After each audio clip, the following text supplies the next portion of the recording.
Alamin ang latest weather update ngayon dito sa Sir Aris Official Weather News Today.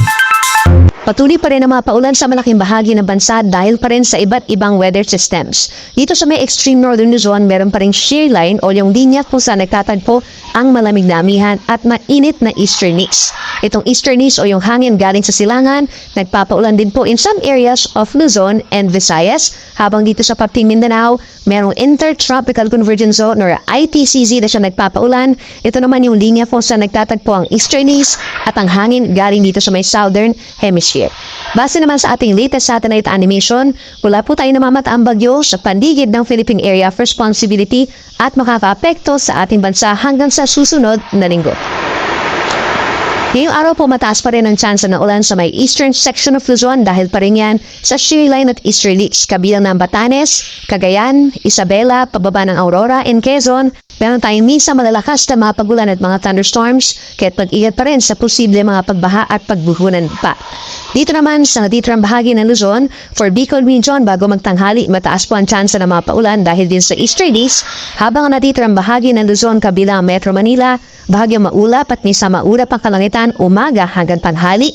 Then pagsapit po ng hapon hanggang sa gabi, madalas makulimlim ang panahon at aasahan din po yung mga pagulan na usually nagtatagal lamang po ng 1 hanggang 2 oras. Sa Metro Manila, possible yung mga thunderstorms or mga pagulan between 2 to 5 p.m. Ganyan din sa mga nalalapit na lugar dito sa may Central Luzon and Calabarzon. And the temperature range is from 24 to 32 degrees Celsius, so medyo mainit sa tanghali, habang dito sa may Cordillera Region, kabilang Baguio City, may kalamigan pa rin between 16 to 23 degrees Celsius. Sa ating mga kababayan po sa malaking bahagi ng Palawan and Visayas, asahan pa rin yung fair weather conditions. Ibig sabihin po sa umaga, madalas maaraw naman po or bahagyang maulap ang kalangitan. But then pagsapit ng hapon hanggang sa gabi, may mga times pa rin na magiging maulap at may chance rin ng mga paggulan na pulo-pulo lamang or yung mga saglit na mga thunderstorms, lalo na sa may Panay and Negros Highlands. Sa malaking bahagi ng Visayas, kabila ang Metro Cebu, possible ang temperature sa tanghali between 31 to 32 degrees Celsius. At sa ating mga kababayan po sa Mindanao, dahil sa Intertropical Convergence Zone o yung tagpuan ng mga hangin, asahan ang mataas sa tsansa ng ulan sa may southern portions, kabilang na ang Davao Region, Sarangani, magi dito sa may Surigao del Sur and Zamboanga Peninsula, asahan po ang mataas na tsansa ng mga paulan at minsan malalakas po ito, kaya't mag-ingat din sa mga baha at landslides at lagi tumutok sa ating mga advisories. Some areas of Mindanao bago magtanghali, mataas din ang tsansa ng ulan, kabilang na ang Basilan, some areas dito sa may Lanao Provinces, Maguindanao Provinces, Misamis Occidental at natitirang bahagi pa ng Sorsogon, may mga pagulan na po na minsan malalakas, and the rest of Mindanao is partly cloudy to cloudy skies for today. Isang sasamahan pa rin ng mga pulo-pulo mga paulan pagsapit po ng hapon at gabi, kaya make sure po na meron pa rin dalang payong. Temperature naman natin dito sa Zamboanga City and Metro Davao, posibleng umabot hanggang 32 degrees Celsius pagsapit ng tanghali. Sa ngayon po wala tayong nakataas na gale warning or banta sa matataas sa mga pag-alon dahil mahina po ang northeast monsoon. Medyo maanon lamang dito sa may extreme northern Luzon hanggang 2.8 meters, and then eventually po bukas masihina yung mga pag-alon natin sa malaking baybayin po ng ating bansa.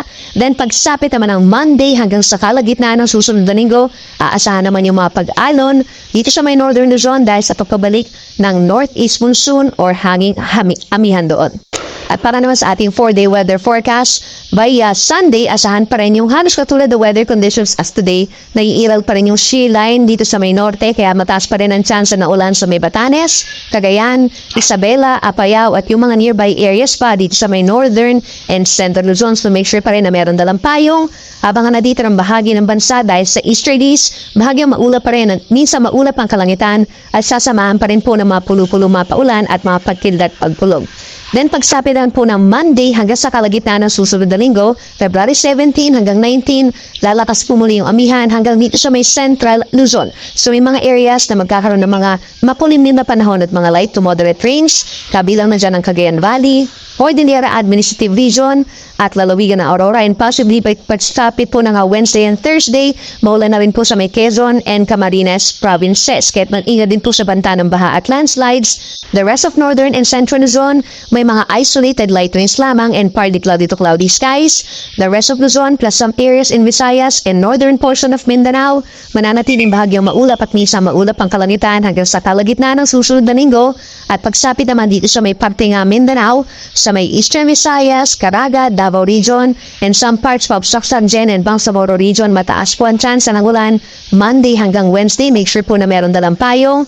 Ito po ay epekto ng easterlies na rin plus the intertropical convergence zone at mag-ingat pa rin sa banta ng baha at pagbuho ng lupa. Sunrise po natin ay 6:20 AM at ang sunset naman po ay ganap na alas 6 ng gabi.